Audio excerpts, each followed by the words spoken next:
ጤና ይስጥልን።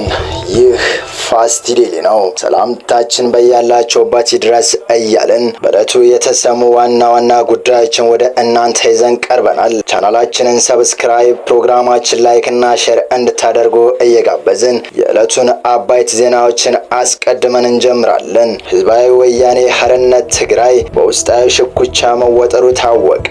በዶክተር ደብረጽዮንና በአቶ አለም ገብረዋህድ መካከል የተፈጠረ የቡድን ልዩነት የሰፋ መምጣቱም ተሰምቷል።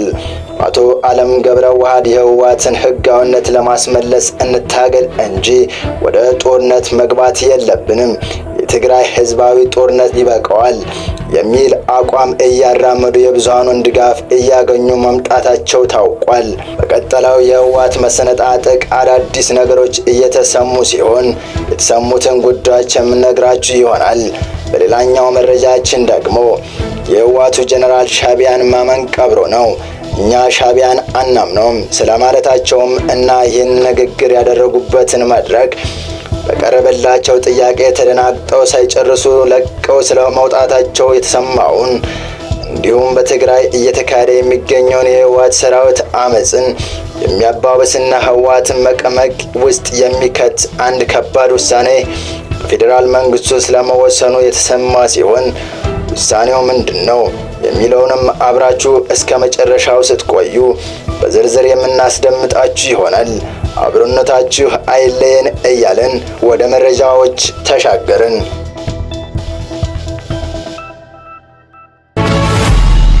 በትግራይ ያለው ወቅታዊ ሁኔታዎችን በተመለከተ ያሉ መረጃዎችን እንደሚመለከቱት የህወሓት የውስጥ ሽኩቻ ተፋፍሞ ሲቀጥል በታጣቂ አዛዦችና በህዝብ መካከል ያለው ግንኙነት በመተማመን ላይ ያልተመሰረተ በመሆኑም የሰራዊቱ አዛዦች እንቅስቃሴያቸውን መቀነሳቸው ተሰምቷል። ቀደም ሲል በየከተሞቹ በየካፌው የሚታዩ ኮርና ከኮር በላይ የሚባሉት የህወሓት ታጣቂ አዛዦች እንቅስቃሴያቸው ተገድቧል።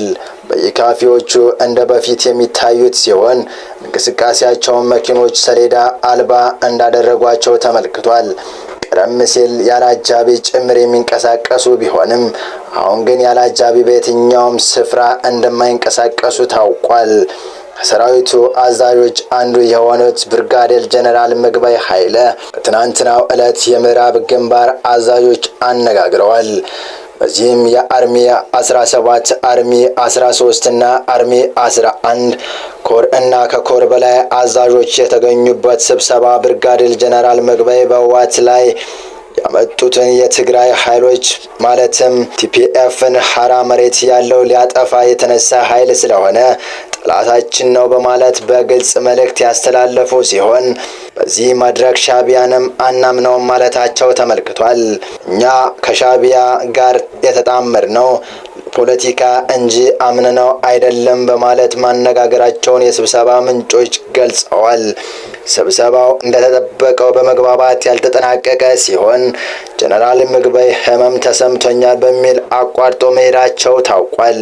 ህመም ተሰምቶኛል በማለት ስብሰባውን ከማቋረጣቸው በፊት በስብሰባው ከታደሙት አዛዦች አንዱ እኛን የሚበላን ሐራ መሬት ያለው ኃይል አይደለም፣ ሐራ መሬት ያለው ኃይል ከመድረሱ በፊት የትግራይ ህዝብ ራሱ ያጠፋናል፣ መፍትሄ ፈልጉ በማለት አስተያየት መስጠታቸውን ተከትሎ ጀነራል ምግበይ ኃይለ ስብሰባውን ሳይጨርሱ አቋርጠው ሄደዋል። ይህ በእንዲህ እንዳለ ህዝባዊ ወያኔ ሓርነት ትግራይ በውስጣዊ ሽኩቻ በመወጠሩ ታወቀ። በዶክተር ደብረጽዮን እና በአቶ አለም ገብረዋህድ መካከል የተፈጠረ የቡድን ልዩነት እየሰፋ መምጣቱም ተሰምቷል። አቶ አለም ገብረዋህድ የህወሓትን ህጋዊነት ለማስመለስ እንታገል እንጂ ወደ ጦርነት ለመግባት የለብንም፣ የትግራይ ህዝብ ጦርነት ይበቃዋል የሚል አቋም እያራመዱ የብዙሃን ድጋፍ እያገኙ መምጣታቸውም ተሰምቷል። ህዝባዊ ወያኔ ሓርነት ትግራይ አመራርም ስብሰባውን የቀጠለ ሲሆን በአመራሩ መካከል ያለው አለመግባባት ወደ ግልጽ ልዩነት እየመራ በመሄድ ላይ ይገኛል። በተለያዩ ምክንያቶች እየተቋረጠ በቀጠለው ስብሰባ በዶክተር ደብረጽዮንና በአቶ አለም ገብረዋህድ ቡድኖች መካከል በግልጽ ልዩነት እየተመዘገበ ሲሆን አቶ አለም ገብረዋህድ የብዙሃን ድጋፍ እያገኙ መምጣታቸው ተሰምቷል። የትግራይ እጣ ፋንታ መፍትሄ የሚያገኘው ከኢትዮጵያ ጋር በሚደረግ ግንኙነት ነው በሚል የጦርነት አማራጭ እየተቃወሙ መምጣታቸውን ተመልክቷል። የአቶ አለም ገብረዋህድ ቡድን ህወሓትን ሪፎርም በማድረግ የህወሓትን ህጋዊነት ለማስመለስ በሰላማዊ መንገድ እንታገል እንጂ የትግራይን ህዝብ ወደ ጦርነት ማስገባት የለብንም የሚል አቋም በማራመድ ላይ ሲሆን በአመራሩ ውስጥ የብዙሃን ድጋፍ ማግኘቱን ምንጮች ገልጸዋል። ከህዝባዊ ወያኔ ሓርነት ትግራይ ጋር ጽምዶ የሚል ትብብር መፍጠሩን ተከትሎ የኤርትራ መንግስት ወደ ኋላ ያመጣውን ሰራዊት መመለስ በትግራይ የሚገኙ የኢትዮጵያ መሬቶችን በመቆጣጠር ላይ መሆኑ ታውቋል። በተለይም በኢሮቢ ወረዳ በሳቢያ እና ታታይ አዳው ሀዱሽ አዲና ገማ በተባሉ ቦታዎች ኤርትራ ሰራዊት እየተንቀሳቀሰ ይገኛል።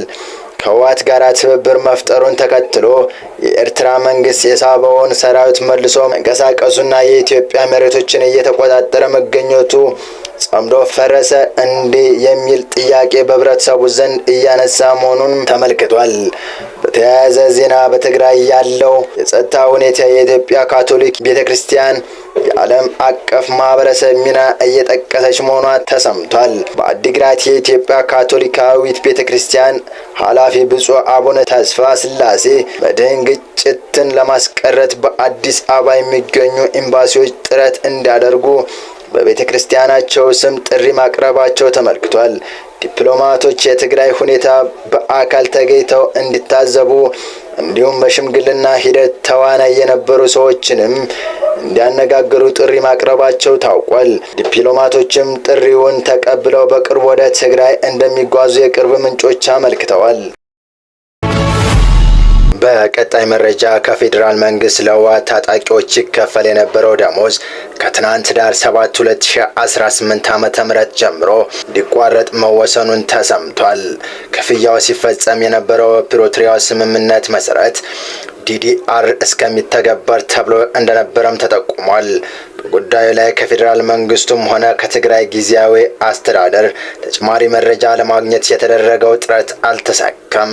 በትግራይ ክልል የተለያዩ አካባቢዎች ሰሞኑ በአዲግራት ለተደረገው እና ሌሎች የተቃውሞ ሰልፎች መነሻ ደሞዝ አለመከፈሉ እንዲሁም የኢትዮጵያ ተሃድሶ ኮሚሽን ለህወሓት ታጣቂዎች ዲዲአር እንዲቋረጥ በመወሰኑ ምክንያት መሆኑ በተደጋጋሚ የተሰማ ሲሆን የሰራዊቱ ተደጋጋሚ ቅሬታ መፍትሄ ማጣቱ ግን ቁጣውን እንዲባባስ እየተገለጸ ባለበት ወቅት ነው የፌዴራል መንግስቱ በፕሪቶሪያ ስምምነት መሰረት ሲከፈል የቆየውን የሰራዊቱ ደሞዝ ማቋረጥ የተነገረው።